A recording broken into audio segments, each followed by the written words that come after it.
All my life, I've been the target of discrimination because of my perfect sister. She stole my childhood and tried to steal my wedding, and I got my revenge. As far back as I can remember, my parents loved my sister more than me, not in subtle ways. If she accused me of something, they believed her and punished me. If I accused her, they didn't believe me.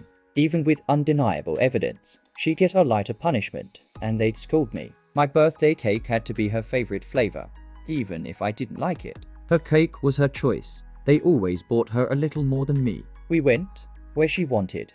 Even if it was my event, my sister grew up spoiled and used me as a punching bag. At first, she ignored me, but in our teenage years, things got worse. I'm not sure if she lost friends because she became mean or if losing them made her meaner, but her behavior deteriorated. My parents bragged about her achievements but ignored her issues, while my flaws were constant teasing material. I knew she had no friends because we attended the same school, and I saw her alone. I had friends and was popular, which she noticed. Suddenly, I wasn't just a punching bag, but someone she had to constantly humiliate. She accused me and my friends of things, and my parents banned me from seeing them, saying, "They're bad people, according to your sister."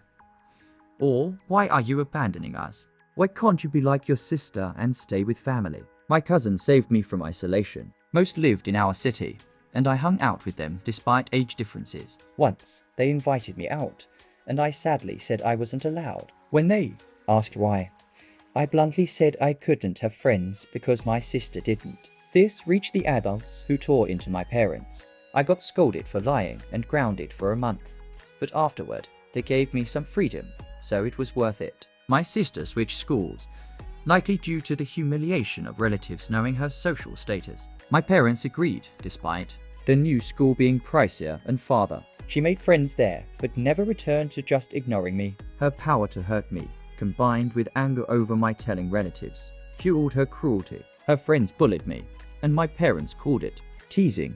I stopped inviting friends over because my parents were unwelcoming, or my sister accused them of stealing, and they believed her. I grew close to my cousins. Then I got my first boyfriend. I didn't want to bring him home, but my parents insisted. We broke up, and he told me my sister flirted with him, saying how awful I was, and how great she was. She told my parents he flirted with her, and they believed her. I believed him, and my hatred for her grew. My parents banned me from seeing him. I tried continuing in secret, but it ended. Another boyfriend faced the same accusation, and my parents believed her again, saying I picked bad guys. In high school, I was called a slut for kissing guys but avoiding relationships, though this never reached my family. My sister brought home one guy, whom my parents praised until he left, then became a deceitful jerk. She got more allowance and freedom. I didn't. They justified it by her age, but when I reached that age, they denied it or said I wasn't trustworthy. My sister got into a non-prestigious college with no scholarship, and my parents promised to pay for everything. I was glad she'd be gone, but she came home weekends, making my life miserable with fabricated issues. When it was time for my college applications, my mom said they couldn't pay because of my sister's expenses. I'd need to work, wait, and pay my own way if I stayed home. I suggested a loan, but they said they'd decide if college was worth it for me, calling me irresponsible. I said okay, surprising them. I'd long given up expecting their support. I studied hard, as college was my path to freedom, and got a full scholarship to a decent program. Knowing my sister would try to stop me, I announced it on social media while telling my parents, thanking them to trap them. They couldn't forbid me without explaining to relatives. They briefly bragged then, likely swayed by my sister, questioned my choice, saying she struggled in college, so I'd do worse. I stood firm. College was my salvation. I kept minimal contact with my parents, using lack of money as an excuse. My sister dropped out, moved home without paying rent, and got a job through my mom's connections. Then I met my husband, who acts decisively where I'm soft. He loves handling drama and suggested sharing this story. We planned a modest wedding to save for a European honeymoon, holding it in my hometown. My parents demanded to meet my fiancé.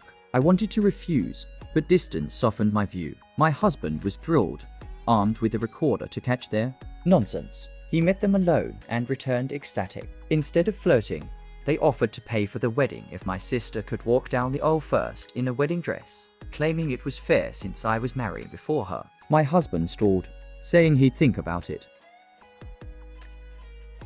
Shocked by their plan, I was kept from despair by my husband's enthusiasm. We brainstormed revenge, from absurd to feasible, settling on pretending to agree, but hiring security to bar my sister. My husband told them he'd help, saying I'd avoid conflict if surprised, but suggested they pay for parts of the wedding to soften me. They agreed, my sister jumping with joy. He claimed I was controlling, checking his phone, so they avoided texting about the plan. We milked them for money, letting them think they were deceiving me. For things I cared about, like music, my husband ensured my choices. For others, we picked cheap options. Then he'd show my sister, lamenting we couldn't afford better. She'd demand the best, and my parents paid. This repeated with food, flowers, and more. They wanted me in an ugly dress, but we refused.